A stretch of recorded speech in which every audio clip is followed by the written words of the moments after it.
Buenos días, familia, un gusto poder compartir con ustedes, estar aquí un nuevo domingo compartiendo, además de poder comenzar un nuevo libro, así que emocionadísimo por eso, y animarles a que nos acompañen en esta serie, que nos sigan. Si tú no eres primera vez que nos ves, en esta iglesia estudiamos la Biblia verso a verso, y entonces hoy comenzamos un nuevo libro, una nueva carta, que es la primera epístola de Pablo a los Corintios. Así que abre tu Biblia allí, Primera de Corintios capítulo 1.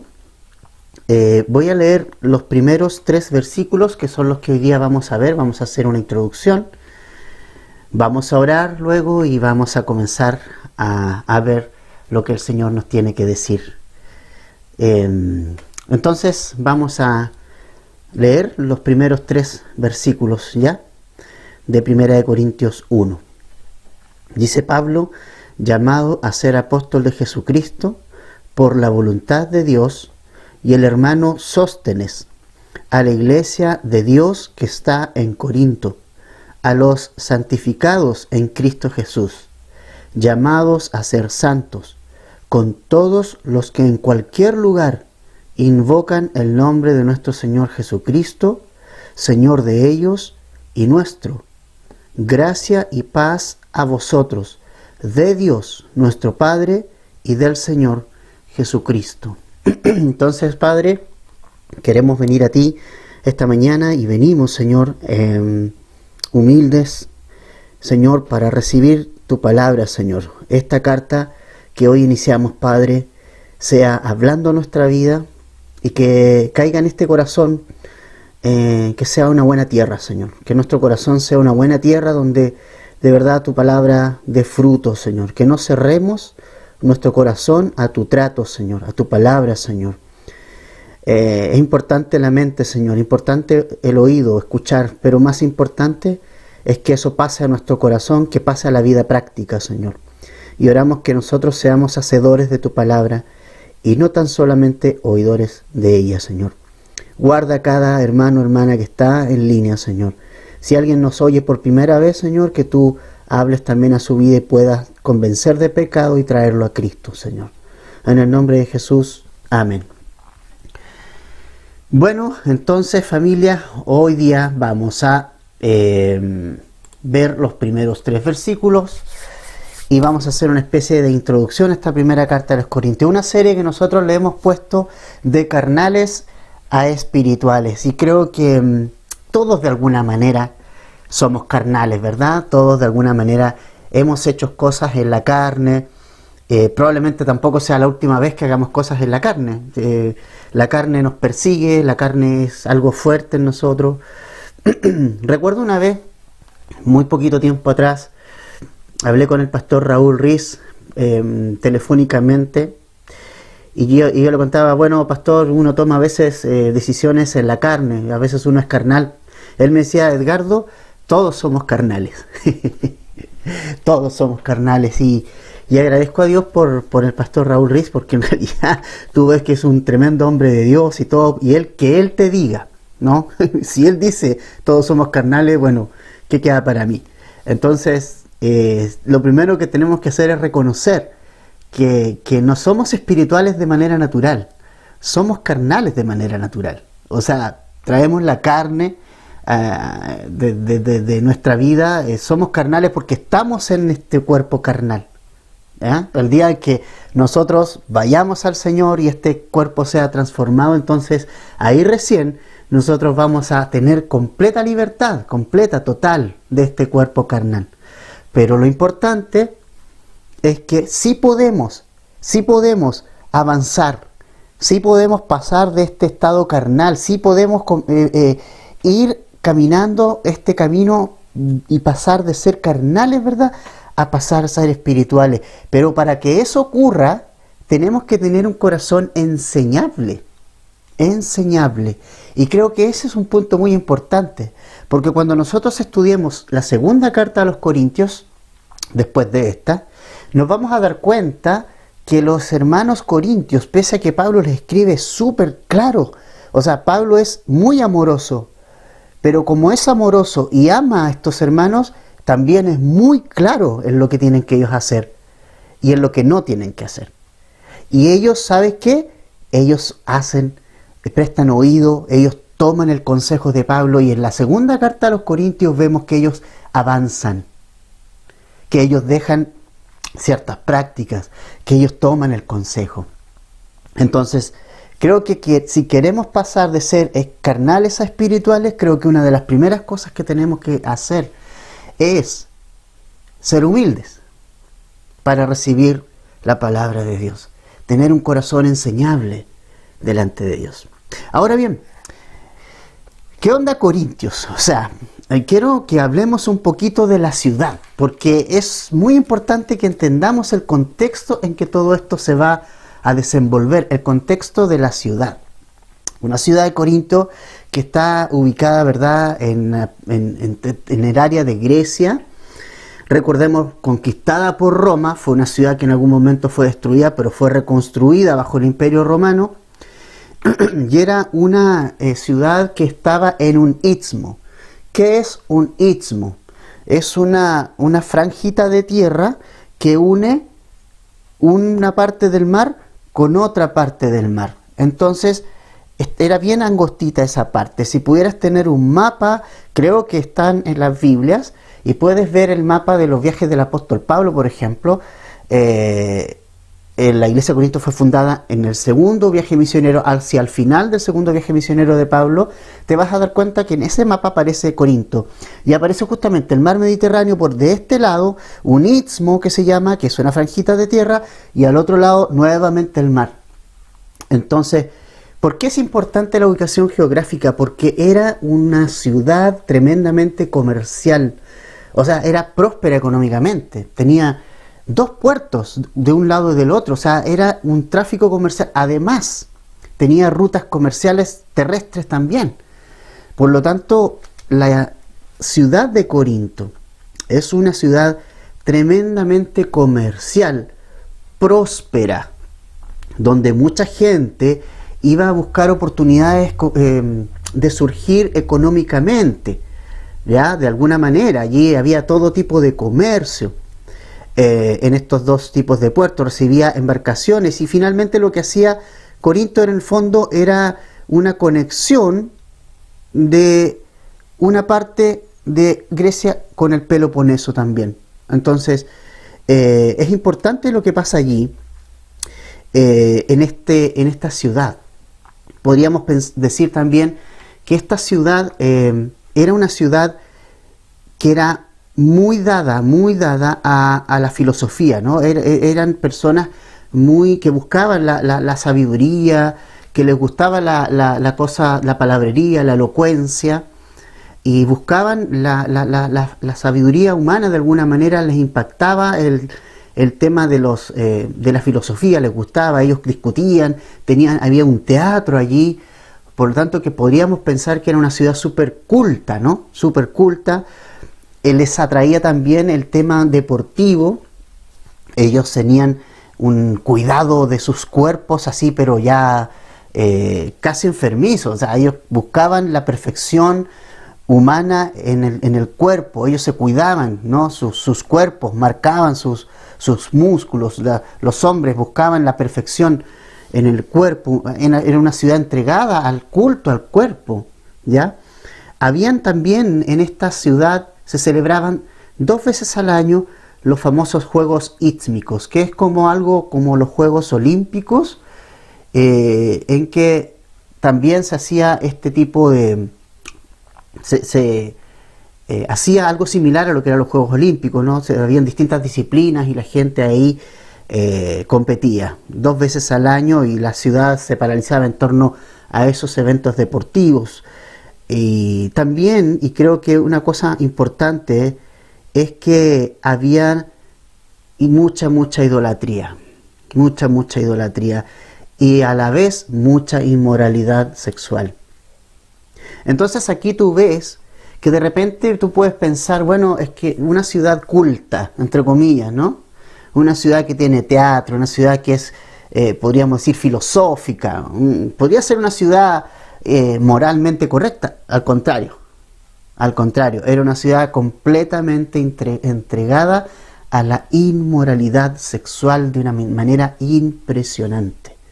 Estaba en el monte, en lo alto, el templo a la diosa Afrodita, o Venus, como se conoce en otros lugares, que era la diosa del amor. Allí había un templo pagano tremendo, gigante, en el cual 1000 prostitutas ofrecían sus culto a esta diosa allí.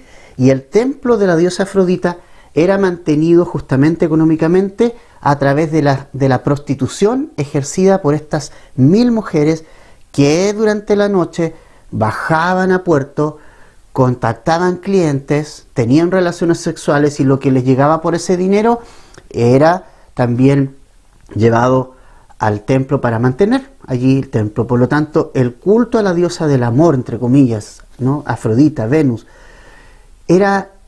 incluía actos sexuales de todo tipo. O sea, ahí había inmoralidad de todo tipo. Había homosexualidad, lesbianismo, había sexo fuera del matrimonio, ni hablar. Eso era pan de cada día.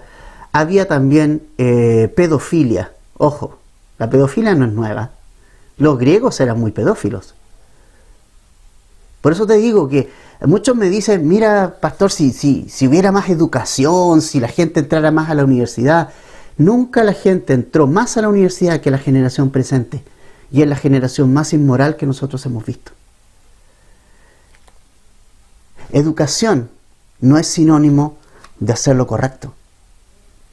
Entonces, ¿qué vemos nosotros en esta ciudad de aproximadamente 400.000 habitantes?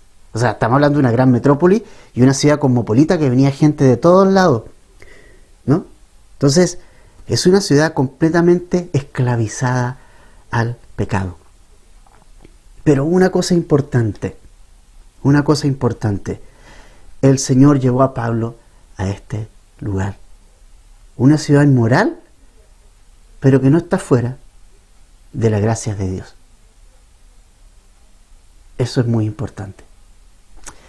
¿Cómo nace esta iglesia en Corinto? Quiero que vayas por un momento a Hechos capítulo 18. Retrocede unas hojitas. Romanos está antes y antes está Hechos. Quiero que vayas un poquito a Hechos capítulo 18. Porque ahí vamos a ver cómo nace esta iglesia. Esta iglesia, Pablo llega a Corinto saliendo de Atenas. No fue muy buena la recepción en Atenas, hay que decirlo. Cuando Pablo habló acerca de la resurrección de Cristo de los muertos, ya como que los atenienses se burlaron y dijeron, ya te vamos a oír otra vez, ya, y finalmente igual algunos creyeron. Por ejemplo, el Dionisio, Dámaris y otros con ellos también creyeron. Interesante eso, pero en realidad la gran mayoría dice, no quiero escuchar acerca de ese hombre que resucitó y adiós. No fue muy larga su estadía en Atenas y tampoco fue muy bien recibido, ¿no? Pero después de eso Pablo salió de Atenas y se fue a Corinto. Quiero que tengas tu Biblia ahí en Hechos 18, hay algunas cosas que vamos a ver. Y luego entonces allí, llegando a Corinto, encontró, mira cómo es el Señor de bueno, encontró un matrimonio que era natural de Ponto, pero que venía recién llegando de Roma, porque Roma expulsó a los cristianos, los judíos de ahí, ya de Roma. Dijo, ya, váyanse de acá. Entonces había muchos problemas en Roma por los judíos, entonces fueron expulsados de allá. Y este matrimonio de Aquila y Priscila llegaron a esta ciudad de Corinto, ¿ya? Y Pablo llega a Corinto, se encuentra con este matrimonio, y allí Pablo se une a ellos. Ellos le ofrecen hospedaje. Qué lindo es eso, qué bueno es ver que cuando Dios guía, ¿verdad? Dios provee. Dios provee, mira cómo Dios hace las cosas. Dios toca el corazón de este matrimonio y le abre la casa a Pablo, ¿no? A Pablo. Y allí Pablo, como era del mismo oficio, de Aquila, ¿no? Que era fabricar carpas. Pablo aprendió un oficio, él tuvo su oficio también, esto de fabricar tiendas o carpas, ¿verdad? Entonces trabajaban juntos de lunes a viernes. ¿Y qué pasaba? Que el día de reposo Pablo iba a la sinagoga y compartía y persuadía a judíos y a griegos acerca de Jesucristo. Mira qué interesante. Pablo no quiso ser carga a nadie, y él trabajó cuando tuvo que trabajar, ¿ves? Trabajó cuando tuvo que trabajar, dispuso sus manos y dijo: voy a trabajar de lunes a viernes, y el día de reposo voy a ir a la sinagoga. Y allí iba a la sinagoga, persuadía a los judíos y a los griegos acerca de Jesucristo. Luego de eso, Silas y Timoteo vinieron desde Macedonia, ¿verdad? Y allí vieron a Pablo, y Pablo estaba entregado totalmente a la palabra de Dios, testificando a los judíos que Jesús era el Cristo. Pero ¿qué sucedió? Fíjate que hubo una gran oposición en este momento. Ya en algún momento ya los judíos como que no quisieron oír el Evangelio, se lo pusieron a Pablo, blasfemaron contra Pablo, y finalmente Pablo dice: ¿sabes qué? Yo no soy responsable de esto,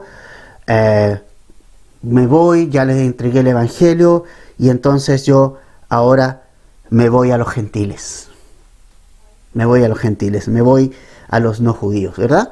Entonces fue. Pero lo interesante es que un hombre llamado Justo cree en el Señor. Y fíjate lo que dice el verso 7 de Hechos 18. Y saliendo de allí, dice, se fue a la casa de uno llamado Justo, temeroso de Dios, la cual estaba junto a la sinagoga. O sea, mira que lo que hace Pablo. Interesante. Se va de la sinagoga, cree Justo. ¿Y dónde vive Justo? Al lado de la sinagoga. Pared con pared, ¿no? Entonces, mira, o sea, Pablo dice, Dios abrió esta puerta y desde ahí voy a predicar el Evangelio. Y al lado estaba la sinagoga. Qué interesante eso, ¿no? Es como muy osado por parte de Pablo. Muy osado, porque es como si nosotros hubiera, no sé, una iglesia católica ahí, y nosotros al lado ponemos una Calvary, ¿no? Para enseñar la palabra. Entonces, como bien osado lo que hace Pablo acá. Pero mira lo que ocurre en el versículo 8 de Hechos 18. Y Crispo, el principal de la sinagoga, creyó en el Señor con toda su casa, y muchos de los corintios, oyendo, creían y eran bautizados. Mira la obra de Dios, familia. Mira cómo Dios abre la puerta. Mira cómo Dios actúa. Mira cómo el Espíritu Santo empieza a obrar y a trabajar. Y nos dice que Crispo, el principal de la sinagoga, las sinagogas grandes normalmente tenían aproximadamente entre más de un principal. Cuando eran grandes las sinagogas, podrían tener hasta 3 principales en la sinagoga. Y Crispo era uno de ellos, que creyó, imagínate, en el Señor Jesucristo. Y se nos dice que no solo él, sino que su familia, dice toda su casa, probablemente su familia e incluso sus siervos, creyeron en el mensaje del Señor Jesucristo y fueron bautizados. Mira la obra que está comenzando el Señor allí. Y dice que también muchos de los corintios, oyendo, esto es importante, ¿oyendo qué? Oyendo la palabra de Dios, oyendo el Evangelio de Cristo, creyeron y fueron bautizados. Interesante lo que nosotros vemos aquí. Ahora, qué tremendo, porque mira, cuando esto ya estaba en pleno apogeo, Pablo seguramente muy intenso lo que está viviendo, el Señor viene a Pablo en el verso 9 de Hechos 18 y mira lo que le dice. Entonces el Señor dijo a Pablo en visión de noche, no temas. Qué lindo, ¿no? O sea, imagínate, al lado de la sinagoga estaban teniendo reuniones. Es muy intimidante para Pablo esto, o sea, se estaba exponiendo, ¿no? Pero el Señor lo anima, le dice, Pablo, no temas, sino habla, predica, enseña la palabra y no calles, porque yo estoy contigo. Y mira qué lindo, y ninguno pondrá sobre ti la mano para hacerte mal. ¿Por qué? ¿Porque simplemente te quiero cuidar? No, por lo que viene después. Porque yo tengo mucho pueblo en esta ciudad. Mucho pueblo en esta ciudad. Entonces, tú dices, wow, o sea, Corinto es una ciudad inmoral. Corinto es una ciudad, podríamos decir, la escoria del mundo. Si era tanto, familia, que había hasta los griegos habían acuñado un término que era corintizar, o corintiar. Habían puesto en su vocabulario este verbo para referirse a una persona inmoral. En ese estilo de inmoralidad era Corinto. Entonces, ¿sabes qué, familia? Donde muchas veces nosotros vemos pecado, inmoralidad y maldad, Dios ve a futuros discípulos. Dios ve a futuros hijos de Él. ¿Con qué ojos estamos viendo el mundo? ¿Con qué ojos? ¿Sabes qué, familia? Nosotros, como que los cristianos se quejan y nos quejamos de repente, ¡oh, el mundo inmoral! ¡Oh, y es verdad que hay inmoralidad! Y eso, como cristianos, a nosotros nos impacta porque obviamente, como vamos a ver un poquito más adelante, somos santos y hemos sido santificados. Y cuando vemos la maldad, nos impacta, ¿verdad? Nos asusta. Cuando vemos que las leyes que están en el Congreso, la ley ESI, las cosas que quieren enseñar a nuestros hijos y a las futuras generaciones, la inmoralidad sexual que abunda en nuestros días, llamando a lo bueno malo y a lo malo bueno, nos asusta. Pero ¿sabes qué? ¿Con qué ojos estamos mirando a estas personas? En medio de la inmoralidad de Corinto, Dios tenía personas que salvar. De lo más profundo del barro, de lo más profundo del pecado, de lo más profundo de la inmoralidad, Dios tenía mucho pueblo, familia. Y eso es la gracia de Dios. Entonces, ¿con qué ojos estamos mirando el mundo? Porque a veces decimos, no, que mi vecino nunca va a cambiar, que es un inmoral, mi familiar nunca. ¿Sabes qué? Nunca dejes de orar por tus familiares que no conocen a Cristo. Nunca dejes de orar por tu vecino que no conoce a Cristo, que es un inmoral probablemente. Nunca dejes de orar por tu país, que puede ser inmoral, que puede ser un país que está sumido en el barro y en el pecado más grande. Nunca dejes de orar ni ver con los ojos de Cristo lo que Dios podría llegar a ser en medio de tanta inmoralidad. Nunca olvides eso. Nunca olvides eso. ¿Sabes qué? Dios va a juzgar al mundo pecador. Dios lo va a juzgar, no nosotros. Pero nosotros tenemos las buenas noticias de Cristo. Nosotros podemos sí llevarles las buenas noticias de salvación a este mundo inmoral. Si, ¿cómo es este mundo? ¿O a poco no es inmoral? Si es un mundo que siempre ha sido igual. Nunca las cosas han sido distintas. El mundo es inmoral siempre. Sodoma y Gomorra, Corinto, nuestro tiempo. Pero no dejemos que eso nos cambie el foco. Nosotros somos embajadores de Cristo y estamos en este mundo para ser luz y la sal. ¿Y qué es ser luz, sal y sal? Es llevar a Jesús, ser como Jesús y llevar a las personas hacia Jesús. Dios tiene una obra que hacer en estos tiempos. Dios tiene mucho pueblo todavía en Chile, en Temuco. Probablemente Temuco es muy distinto de Corinto porque Temuco es una ciudad religiosa, pero también está esclava de la religión. Temuco es una ciudad esclavizada a la religión, no conoce la verdadera libertad en Cristo Jesús. Puedes ver gente con Biblia por todos lados, miles de iglesias evangélicas, católicas, de todo tipo, pero la religión esclaviza. Jesucristo liberta.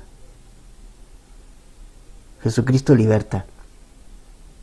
Entonces, donde nosotros vemos inmoralidad y pecado, Dios ve a través de la gracia un eventual futuro pueblo. ¿Con qué ojos estamos mirando? ¿Cuál es la visión que tenemos? Y es verdad que hay inmoralidad, no es que lo vamos a negar, pero no menos inmoralidad que en Corinto. Pero un hombre dispuesto como Pablo, un corazón dispuesto ¿a qué? No a influir desde lo político, no a influir desde lo social, no. Un hombre que predicó a Cristo y a Cristo crucificado, y listo. Porque hoy día vemos un evangelio distinto. Mucha gente dice el evangelio social. No existe ese evangelio. El evangelio es uno solo. Y es, el hombre está en pecado, necesita arrepentirse y Cristo le ha dado salvación. Por medio de la cruz. Por medio de la cruz. Eso es el evangelio. Cualquier otra cosa que tú hagas y está alejado de eso, no es evangelio. Entonces, qué tremendo, familia. Tengo mucho pueblo. ¿Y sabes cuánto tiempo se detuvo Pablo allí? Es en el lugar uno de los lugares donde Pablo más permaneció. Porque siempre Pablo iba a un lugar, estaba 3 a 4 semanas, fundaba la iglesia, los primeros fundamentos y rudimentos de la fe, y luego se iba a otro lugar. Pero aquí estuvo 1 año y 6 meses enseñándoles la palabra de Dios. Versículo 11 del capítulo 18 de Hechos. Y se detuvo allí 1 año y 6 meses. ¿Y qué hizo? ¿Qué hizo? Enseñándoles la palabra de Dios. No le estuvo entreteniendo, no estuvo haciendo nada más. Simplemente enseñándoles la palabra de Dios. Verso por verso, verso por verso. Enseñándoles la palabra de Dios. Y eso es lo que tenemos que hacer. Eso es lo que la iglesia ha olvidado, pero nosotros no tenemos que olvidar. No desenfoquemos de lo que tenemos que hacer. Enseñamos la palabra, es todo. Verso por verso, enseñamos la palabra y enseñamos la palabra. Una de las frases que me encanta que vas a escuchar en cada uno de las Calvary es: abre tu Biblia. Porque cuando abrimos la Biblia, abrimos lo que Dios nos quiere mostrar. Pero junto con abrir la Biblia, tenemos que abrir el corazón. Biblia abierta, pero corazón abierto. Porque aunque esté la Biblia abierta, si mi corazón no está abierto, no voy a recibir. Entonces, 1 año 6 meses enseñando la palabra de Dios, poniendo las bases, poniendo los fundamentos en la iglesia de Corinto. Ahora, ¿qué pasa más adelante? Fíjate que finalmente los judíos se levantaron contra Pablo en el verso 12, lo llevaron al tribunal finalmente. Bueno, tuvo dificultades Pablo, pero ¿se acuerdan que Dios le dijo que no lo iban a hacer nada, que no le iban a golpear ni nada? Lo llevaron a Galión, al procónsul de Acaya, un procónsul de la región de ahí, y le acusaron diciendo que el hombre Pablo, ¿ya? Finalmente persuade a las personas a honrar a Dios contra la ley judía. Y finalmente, cuando Pablo comenzó a hablar, seguramente a predicar el evangelio, Galión le dijo a los judíos: ¿sabes qué? Este hombre no ha hecho ningún crimen, por favor llévenselo de aquí, son cuestiones de su ley, son cuestiones de ustedes. Así que dice el verso 16 que los echó del tribunal.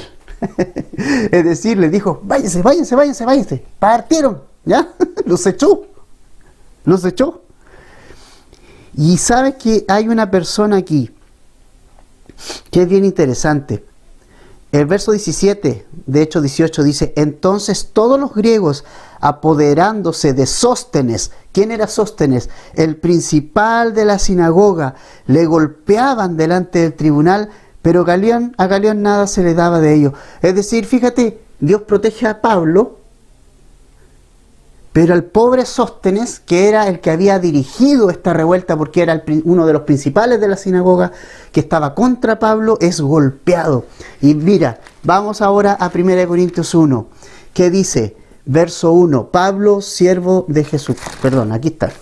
Pablo, llamado a ser apóstol de Jesucristo por la voluntad de Dios, y el hermano Sóstenes. ¿Qué pasó? ¿Qué pasó? Vamos a Hechos nuevamente, 18. Sóstenes estaba contra Pablo. ¿Qué pasó? Vemos a Sóstenes ahora convertido a Cristo.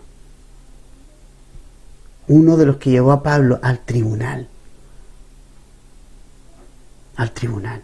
Su vida fue transformada por el Señor Jesucristo. Y está siendo un coautor de alguna manera junto a Pablo de esta carta, a quienes los hermanos conocían bien. Sóstenes. Sóstenes. El que fue golpeado. ¿Y sabes qué, familia? Hay personas que llegan a Cristo de una manera más o menos fácil, podríamos decir. O sea, algunos, ¿no? No, simplemente entregaron sus vidas a Jesús, no tenían problemas con matrimoniales, no tenían problemas, a lo mejor ni siquiera problemas morales, nada, simplemente le entregaron su vida a Cristo como un acto de fe y el Señor los salvó. Pero habemos otras personas que hemos llegado a Cristo a palo limpio, como llegó Sóstenes. Golpeado. Dios sabe cómo nos llama. Probablemente si no hubiéramos pasado las situaciones que muchos pasamos antes de venir a Cristo, no hubiéramos llegado al conocimiento de Cristo, pero grande. Grande es el Señor, que aunque llegamos con dolor, Él nos trajo a Él. Y pensaba en esta pandemia que está causando tanto dolor a tanta gente.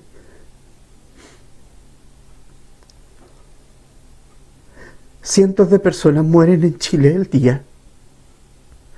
No sabemos cuánto hoy, pero cada día hay un reporte de cada vez muertos. ¿Cuántas familias están sufriendo? Y mi oración es que haya muchos Sóstenes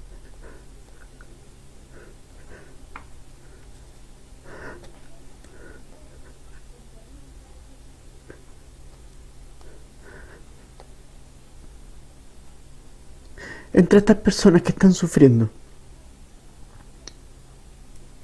Que esto sirva para que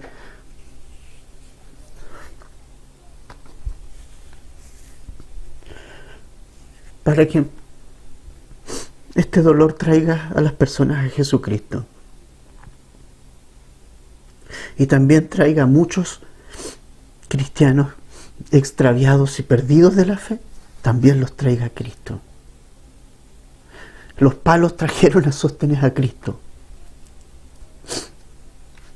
La pandemia puede traer mucha gente a Cristo.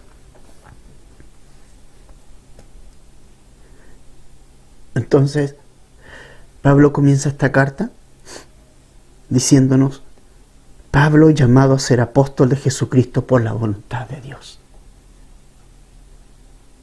Pablo está muy claro lo que él es y a lo que fue llamado. La vida de Pablo fue resuelta con dos preguntas que él hizo. En Hechos capítulo 9, versículos 5 al 6. Cuando Jesucristo se le aparece en el camino a este hombre perseguidor de la iglesia, recordemos, perseguidor de la iglesia, hay dos preguntas que él hace cuando Jesucristo le habla. ¿Por qué me persigues? ¿Cuáles son esas dos preguntas que hace Pablo, ¿quién eres, Señor? Versículo 5. La segunda pregunta en el 6, ¿qué quieres que yo haga? Ahí se resolvió la vida de Pablo completa. Esas dos preguntas resueltas vinieron a resolver la vida de Pablo. ¿Quién eres? Es decir, Jesús, te quiero conocer, quiero saber quién eres, quiero conocerte. Esa es la primera pregunta, eso es lo primero que tenemos que entender nosotros como personas. Es saber y conocer a Cristo, conocerlo a través de su palabra, tener una relación de amor con Él, conocer su amor hacia nosotros, su misericordia. Y la segunda pregunta que Pablo hace es, ¿qué quieres que haga? Y ahí se resolvió toda la vida de Pablo, porque supo que Jesús era el Hijo de Dios que se prometía en las Escrituras y se dispuso a hacer la voluntad de Jesucristo en su vida. Y él puede decir que es un llamado a ser apóstol de Jesucristo, es decir, no de él, de Jesucristo, por la voluntad de Dios. Es decir, Pablo está haciendo la voluntad de Dios, no su propia voluntad. Una pregunta, familia. Primero, ¿quién es Jesús para ti? Tú me vas a decir, el Hijo de Dios, entonces está bien. Ya tienes resuelto eso. Pero la segunda pregunta que te quiero hacer, ¿qué eres por la voluntad de Dios? ¿Quién eres? ¿A qué te llamó el Señor? ¿Qué estás haciendo? ¿Quién eres por la voluntad de Dios?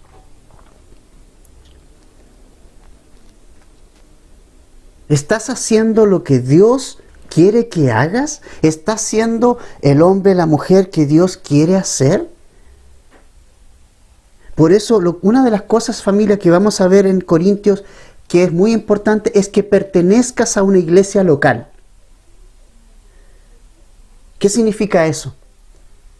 Que si Calvary Chapel Temuco es tu iglesia local, el lugar donde el Señor te ha llamado a ser parte del cuerpo, qué importante es que te dispongas. Siempre mi recomendación es, porque es algo bíblico, no comas aquí, allá, allá, allá, allá. ¿Por qué? Porque vas a tener una ensalada de cosas en tu cabeza. Concéntrate en el lugar donde Dios te llamó. Si es Calvary Chapel Temuco y crees que es así, gloria a Dios, escucha nuestros estudios. No digo que no escuches otros estudios, pero que nos escuches a nosotros, que si consideras que esta es tu iglesia. Y que además te dispongas a hacer la voluntad que Dios tiene para ti en este lugar. ¿Qué eres por la voluntad de Dios? Pablo era apóstol. Para eso fue llamado. Para ser apóstol. Para llevar el evangelio a judíos, pero principalmente para llevar el evangelio y las buenas noticias de salvación a los gentiles. Y él está cumpliendo con su ministerio. Ahora te devuelvo la pregunta. ¿Qué tú eres por la voluntad de Dios? ¿Qué eres tú? Yo puedo decir, Edgardo, llamado a ser pastor maestro por la voluntad de Dios. No por la voluntad de Edgardo, porque yo lo que menos quería era hacerlo, créeme. Quería morirme en las manos con una guitarra, rockear para Dios, evangelizar para el Señor con la música, tocar alabanza, y pensaba morirme así. Irme a la presencia del Señor haciendo eso. Pero el Señor me dijo, épale, yo tengo otros planes para ti. Yo no quería. Sufrí esos días. Pero puedo decir que el Señor me ha hecho pastor maestro por la voluntad de Dios. Y me puso en Calvary Chapel, Temuco. Por la voluntad de Dios.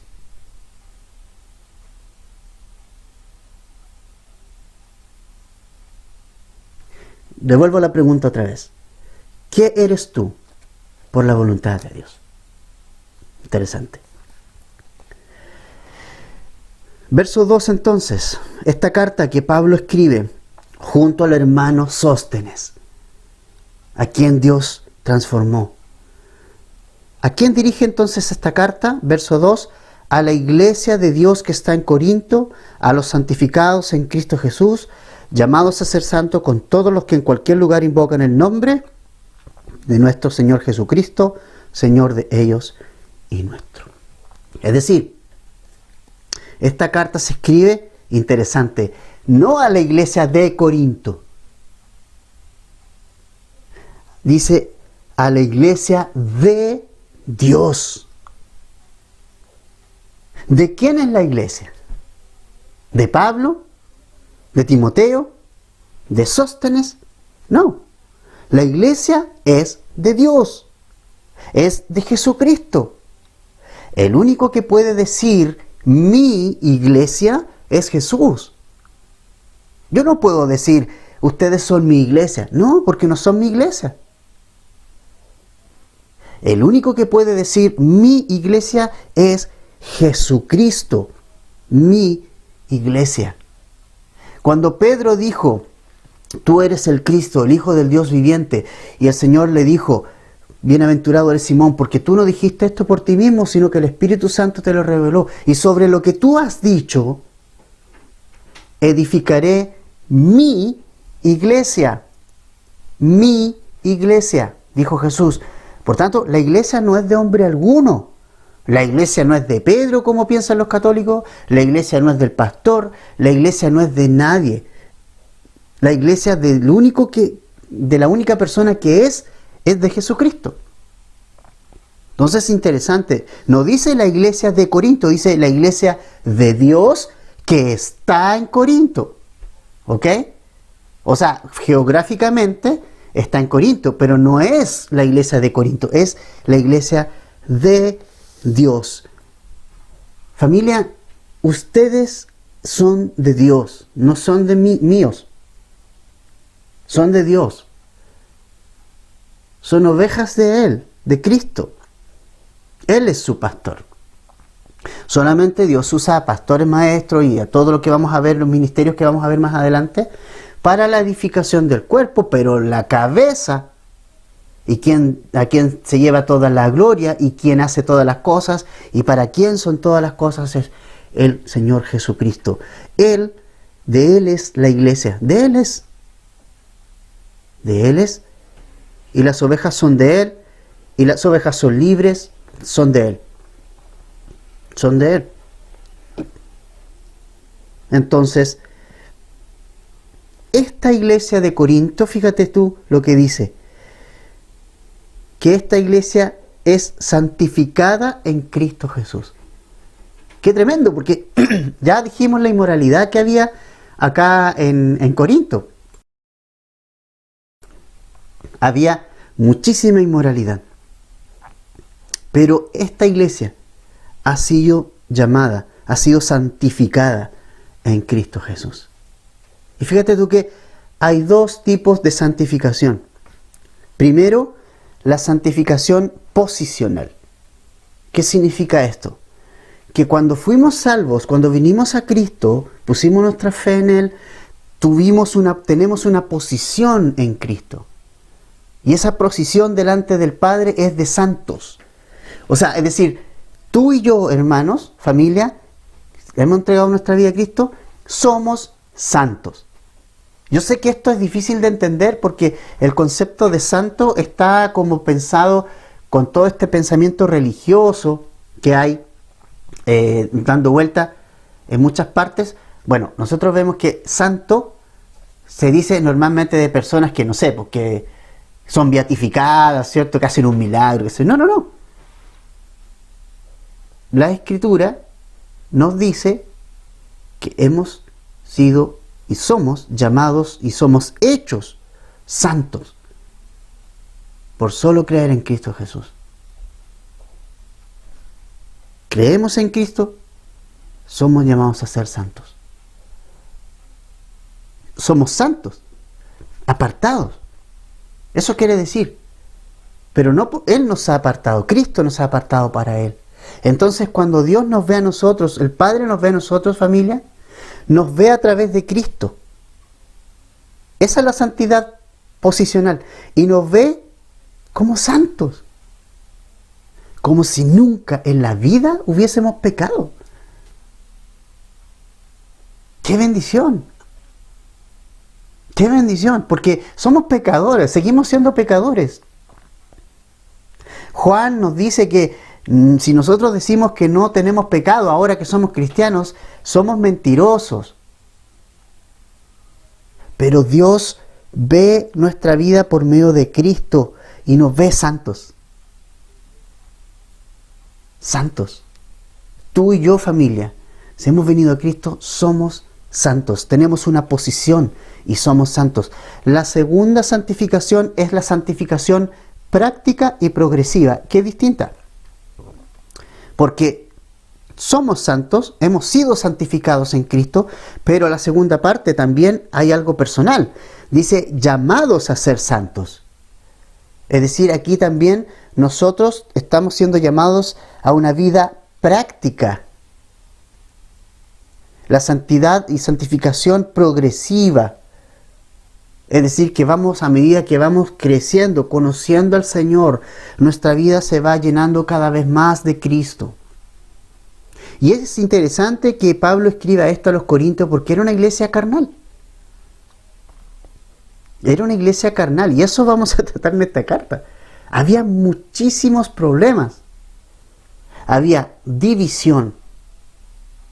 Había fornicación. Habían borracheras. Abusos en las reuniones. Desorden generalizado. Problemas que se llevaban a los tribunales. Problemas matrimoniales. O sea, realmente había una situación muy carnal en la iglesia de Corinto. Y la iglesia de Corinto era carnal. Sin embargo, Pablo les recuerda que Dios los ha santificado y los ha llamado a santidad también. Pero qué hermoso es que Dios haya tomado a estas personas y las haya hecho santas. Mira, anda a 1 Corintios capítulo 6, por un momento, versículos 9 hasta el 11. 1 Corintios 6, 9 al 11.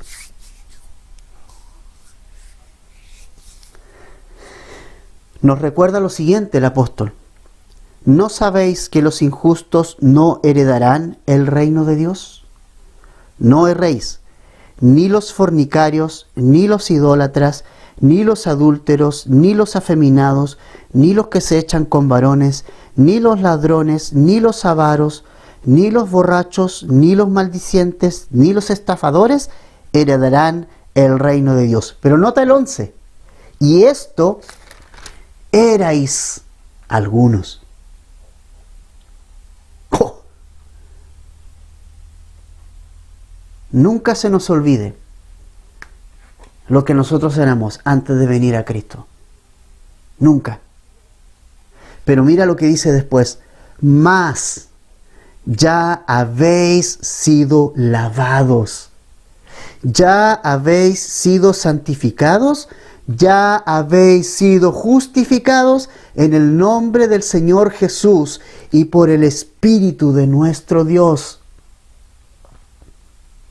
Es decir, estos hermanos tenían un pasado tremendamente pecaminoso, pero Pablo les dice, hey, Jesús les ha santificado, los ha apartado. Y ahora ustedes tienen que vivir conforme a esta nueva vida. Basta ya de vivir conforme a la manera que teníamos de vivir antes. Ahora, obviamente, la ciudad influía en la iglesia. ¿Te das cuenta? Cómo la ciudad, en lugar de la iglesia influir en la ciudad se transformó en una especie de influencia para la congregación.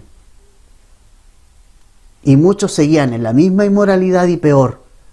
Muchos seguían en la misma inmoralidad sexual, idolatría que antes. Pero Pablo les recuerda, oye hermanos, ustedes fueron santificados, Jesucristo los justificó. Ya Dios les perdonó, los santificó. Y ahora tienen que vivir la vida nueva. ¿Verdad? Entonces, hoy mismo también, familia, así como estos hermanos han sido santificados en Cristo Jesús y llamados a ser santos, los también pasa lo mismo, dice el verso 2 al final, con todos los que en cualquier lugar, Corinto, Éfeso, Chile, África, no sé, Medio Oriente, Estados Unidos, América del Norte, América del Sur, en cualquier parte del mundo, la Iglesia de Cristo tiene el mismo llamado. ¿Y cuál es ese llamado? A ser santos con todos los que en cualquier lugar invocan el nombre del Señor Jesucristo. Todos los cristianos hemos sido llamados a ser santos. Hemos sido santificados, santificación posicional, y hemos llamados a santificación práctica y progresiva. A vivir para Dios. Él es nuestro dueño ahora. Él es nuestro amo ahora. Y no nos conformamos, como dice Romanos 12, a este mundo. No nos conformamos a este siglo. Nuestra mente y nuestro corazón son renovados por medio de Cristo, por medio de su palabra. Él usa la palabra de Dios para limpiarnos, para poder ser como Él cada día más. ¿Ya? Verso 3. Gracia y paz a vosotros de Dios, nuestro Padre, y del Señor Jesucristo. Gracia y paz. Dos palabras que usa mucho Pablo en sus saludos y que siempre están unidas y que siempre están en el mismo orden. Nunca dice paz y gracia. Nunca es al revés. Gracia y paz. ¿Por qué? Porque nunca el hombre tendrá paz si no ha conocido primero la gracia de Dios en su vida. Si no ha experimentado el amor y la gracia de Cristo.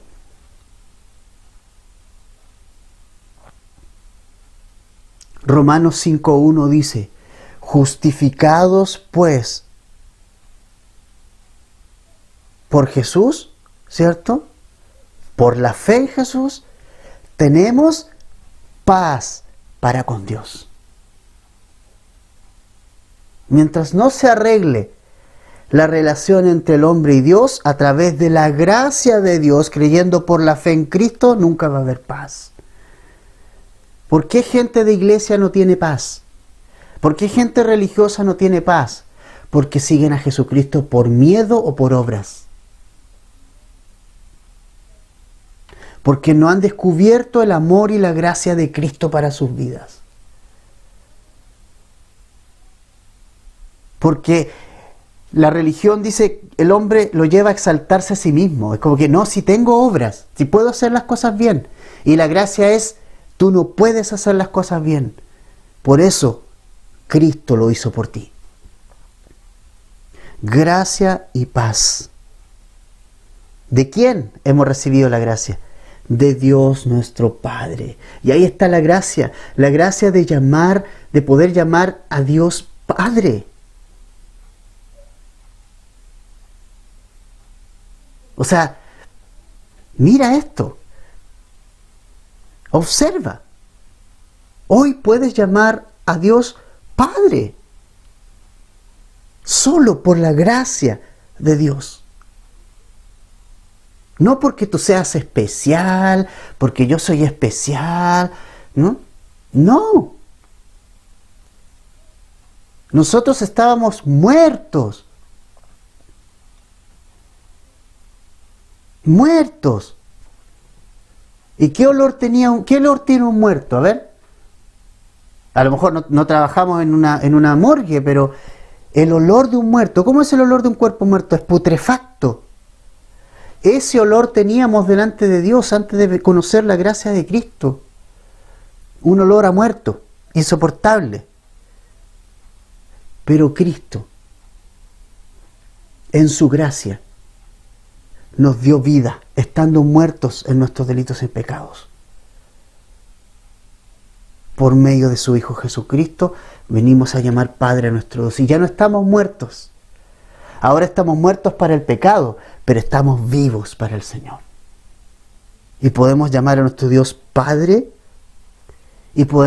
y ahora somos de Cristo. Podemos llamarle Señor Jesucristo porque Él es nuestro nuevo amo ahora. En medio de tanta inmoralidad, en medio de tanta mugre y barro, esta iglesia, estos hermanos han sido llamados a ser santos y han sido llamados a santificar sus vidas en Cristo cada día. Han sido llamados a tener paz con Dios. Pero hay cosas que corregir. Es una iglesia carnal. Tal vez yo tengo cosas carnales que Dios quiere empezar a tratar. Bueno, vamos a ver en esta carta las cosas que tenemos que cambiar para llegar a ser espirituales. Que Dios nos dé un corazón enseñable, que Dios nos dé un corazón receptivo a lo que Él nos va a enseñar a través de esta carta. Familia, nunca olvidemos la iglesia de Corinto es obra de la gracia de Dios. La iglesia de Temuco, esta iglesia es obra de la gracia de Dios. Vamos a orar.